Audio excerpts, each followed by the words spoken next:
Hello friends, good morning. एक बार फिर आप सभी का स्वागत है मेरी इस नई वीडियो में। Friends, first of all I would like to introduce myself Amarjeet, and I put up in Najafgarh and by profession I am a student. So friends, basically आज हम इस वीडियो में आप सभी के साथ एक ऐसे टॉपिक के बारे में शेयर करने जा रहे हैं जिसकी इन्फॉर्मेशन आपको, आपके बच्चों को, सभी को होनी चाहिए। It is very important and necessary essential information for all of us. हम सभी के लिए बहुत इंपॉर्टेंट, महत्वपूर्ण जानकारी है। फ्रेंड्स, इसको डिस्कस करने से पहले मैं आप सभी को बताना चाहूँगा कि हम आज बात करने जा रहे हैं कृषि शिक्षा के बारे में। आज हम ज़मीनी आंकड़ों में न उलझते हुए ज़मीनी हकीकत की बात करने जा रहे हैं। मतलब आज हम एक किसान की स्थिति के बारे में जानेंगे। वह किस तरह से खेती करता है, उसको कितना लाभ होता है, या वह किस तरह से जीवन निर्वाह कर रहा है, उसके बारे में आज हम जानेंगे। तो फ्रेंड्स, ये सिलसिला जो है ये शुरू होता है बचपन से। मतलब जब बच्चे को शिक्षा ग्रहण करने का समय होता है, उस समय से ये सिलसिला शुरू होता है। फॉर एग्जाम्पल, आज जिन जिन स्कूलों में आपके सभी बच्चे पढ़ रहे हैं, उन स्कूलों में आज के किसी भी किसान की सही स्थिति की परिभाषा उसमें नहीं दी गई होती। बच्चों की किसी भी बुक में इस किसान की सही परिभाषा नहीं दी जाती। हाँ, आज के शहरी स्कूलों में साइंस की बुक में एक दो चैप्टर ऐसे होते हैं, they have some information about soil corporation and seed corporation. मिट्टी के बारे में, सीड के बारे में कुछ इंफॉर्मेशन होती है, लेकिन कृषि के बारे में, एग्रीकल्चर के बारे में they have know deeply information. वहाँ पर कोई डीपली इन्फॉर्मेशन नहीं होती। खेत खलिहानों के बारे में खुल के नहीं बताया जाता। लेकिन अगर देखा जाए तो प्रैक्टिकल भी होते हैं, they have some practical also and they includes parents also in this practical. वहाँ पे कुछ प्रैक्टिकल कराए जाते हैं जिसमें माता पिता को भी कई बार इंक्लूड किया जाता है। लेकिन फ्रेंड्स, जब बात आती है एग्रीकल्चर की तो वहाँ कोई प्रैक्टिकल नहीं होते। फॉर एग्जाम्पल, अगर बच्चों को जानवरों के बारे में बताया जाता है, so they take to them the in a zoo, उनको चिड़ियाघर में ले जाया जाता है। अगर उनको साइंस के बारे में कुछ बता रहे हैं तो उन्हें साइंस म्यूजियम ले जाया जाता है। लेकिन जब बात आती है एग्रीकल्चर की तो वहाँ पर कोई प्रैक्टिकल नहीं होता। There is no practical related to agriculture. जब एग्रीकल्चर की, खेत खलिहानों की बात आती है तो सभी किताबी बातें किताबों तक ही सीमित क्यों रह जाती हैं? ऐसा क्यों होता है? फ्रेंड्स, इसका सिंपली एक ही रीज़न है कि आपके बच्चों का जो भी टीचर है वह उनको किसी भी बच्चे में एक किसान नज़र नहीं आता। उन्हें यही लगता है कि ये बच्चा डॉक्टर बनेगा, ये डॉक्टर इंजीनियर बनेगा, ये बच्चा पुलिस ऑफिसर बनेगा, ये साइंटिस्ट बनेगा। This type of big profession they see as the future in them.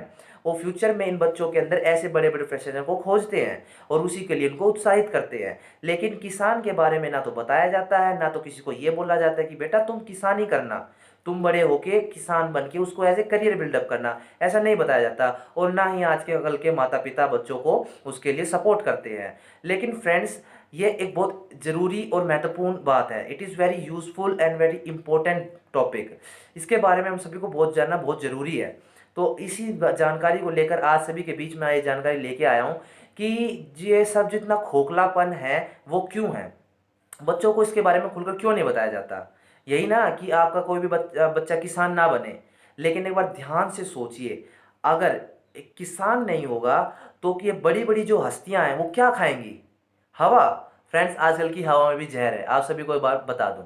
और दूसरी बड़ी बात, अगर हमारा जो ये हिंदुस्तान देश है वह कृषि पर आधारित देश है, कृषि प्रधान देश बोला जाता है। लेकिन जो हमारे बड़े बड़े स्कूलों में छोटे छोटे भविष्य बैठे होते हैं, उनको ये नहीं पता कि हमारे देश का आधार क्या है। वह इस आधार को जानने से वंचित है।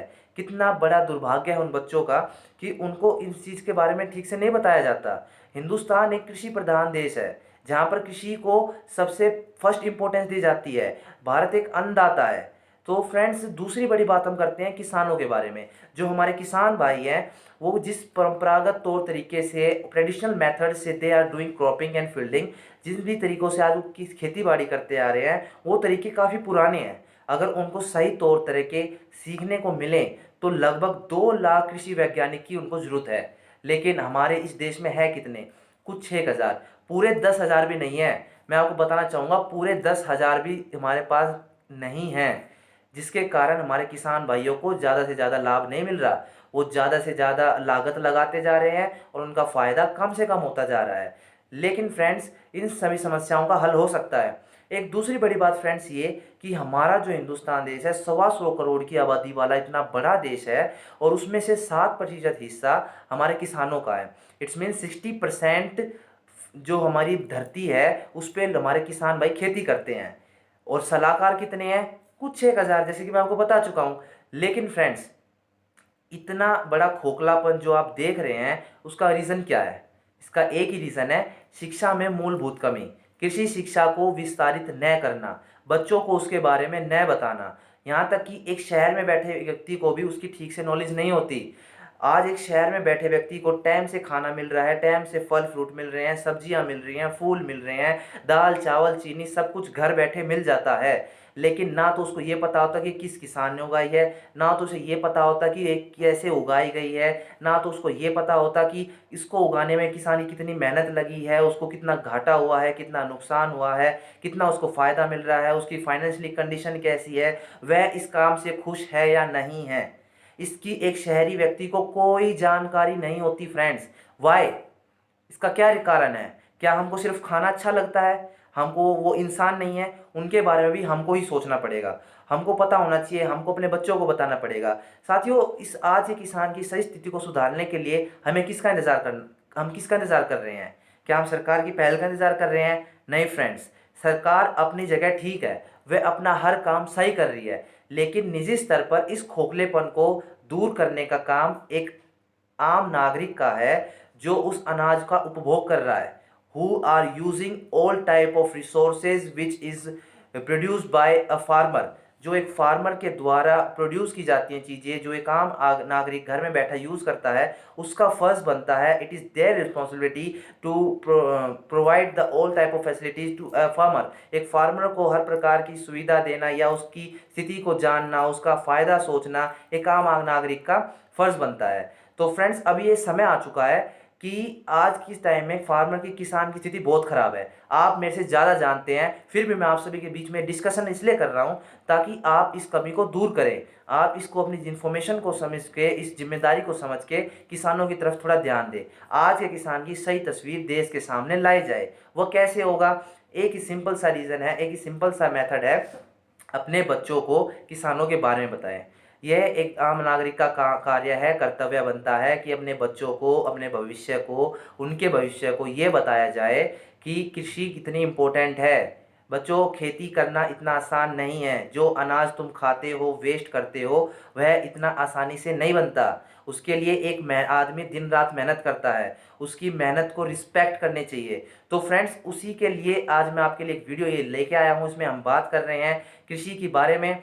तो इस वीडियो में फ्रेंड्स, जैसे कि मैंने आपको बताया, बहुत सारे चीज़ें मैंने आपको बताई कि इतनी चीज़ें की ज़रूरत होती हैं, लेकिन सबसे बड़ा एक रीज़न को ध्यान में रखना कि कृषि है तो किसान है, किसान है तो हिंदुस्तान है। मैं दोबारा रिपीट कर रहा हूँ, कृषि है तो किसान है, किसान है तो हिंदुस्तान है, और हिंदुस्तान है तो हम सभी की थाली में भोजन है, हम सभी की भूख तृप्त है। इस बात को ध्यान में रखते हुए अगर एक नागरिक सोचेगा तो किसान की स्थिति में सुधार आ सकता है, उसकी लागत कम हो सकती है और उसकी फसल में फ़ायदा ज़्यादा से ज़्यादा हो सकता है।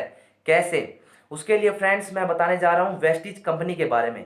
वेस्टीज कंपनी एक ऐसी कंपनी है जो हमारे बीच से, हिंदुस्तान से शुरू हुई, और उसने किसान भाइयों की इस समस्या को गहराई से समझते हुए it takes some important steps towards them, उनकी और कुछ महत्वपूर्ण कदम उठाए और उनके लिए उन ऐसे प्रोडक्टों का निर्माण किया जो हमारे किसान भाइयों को ज़्यादा से ज़्यादा फ़ायदा पहुंचा सके। और इस कंपनी की एक खासियत और मैं आपको बताना चाहूँगा कि इस कंपनी से जो भी व्यक्ति जुड़ता है, यह कंपनी हमेशा उसका ज़्यादा से ज़्यादा फ़ायदा सोचती है और अपना फ़ायदा हमेशा कम सोचती है। उसका यही मानना होता है कि मेरे परिवार से जो भी व्यक्ति जुड़ा है, इस कंपनी से जो भी जुड़ा है, उसका जितना हो सके उतना फ़ायदा हो, वो जितना रह सके उतना खुश रहे। सो फ्रेंड्स, मैं आप सभी किसान भाइयों को इस कंपनी से जोड़ना चाहता हूं, बताना चाहता हूं कि यह कंपनी आपके लिए क्या क्या लेके आई है। इस कंपनी ने किसान भाइयों की समस्या को समझते हुए उनकी स्थिति में सुधार करने के लिए कुछ ऐसे अद्भुत और अनोखे प्रोडक्टों का निर्माण किया है जो हमारे किसान भाइयों के लिए रामबाण साबित हो सकते हैं। Because friends, they are very unique and very important products for their field and cropping. उनके खेत खलियानों के लिए, फसलों के लिए रामबाण साबित हो सकते हैं। कैसे फ्रेंड्स? इसके बारे में आपको नेक्स्ट वीडियो में विस्तार से बताऊंगा। इस वीडियो में आज हमने इतना ही जाना कि किसान की क्या स्थिति है और उसके लिए उसको क्या क्या करना चाहिए। लेकिन जो प्रोडक्ट किसान भाई को ज़रूरत है, किसानों की उसको सख्त ज़रूरत है, उनकी प्रोडक्टों की जानकारी मैं नेक्स्ट वीडियो में दूंगा। मैं अपने एक प्रोडक्ट का नाम बताना चाहूँगा, एग्री 82, एग्री 82। इस प्रोडक्ट को मैं अपनी नेक्स्ट वीडियो में विस्तार से वर्णित करूंगा इसके बारे में, and I will explain it all deeply information. And second friends, आज की वीडियो में बस इतना ही। तब तक के लिए आप खुश रहें, अपने आप को कोरोना से बचा के रखें, घर में रहिए और अपने आप को साफ़ सुथरा रखें। और फ्रेंड्स, दूसरी बड़ी बात, वीडियो को ख़त्म होने से पहले सब्सक्राइब करना न भूलें, मेरे चैनल को सब्सक्राइब करना न भूलें। और फ्रेंड्स, ताकि मेरी नेक्स्ट वीडियो जो मैं आपके लिए लेके आऊँगा वो आपको समय पर मिल जाए और आप उसे देख के अपनी इन्फॉर्मेशन को ले सकें। सो फ्रेंड्स, तब तक के लिए wish you well, thank you so much. What they don't do shit.